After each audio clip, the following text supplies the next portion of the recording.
Hello everyone, in this video I will show you how to fix message notification not working on Redmi Note 15. Let's start the video.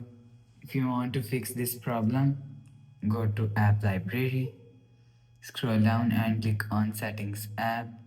Now in setting, scroll down and click on notification and status bar. After click on notification and status bar, click on customize icon display and you will see. If you want to fix this problem, so turn off D and D button.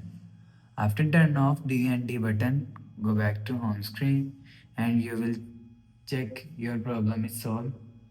But if it's still not solved, click on settings app and scroll down and click on more connectivity options.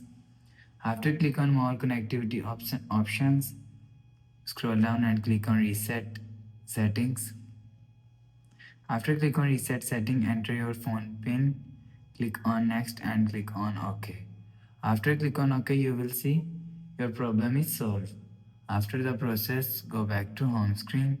So that's how you can message notification not working on Redmi Note 15. If you like the video, please subscribe. Thanks for watching.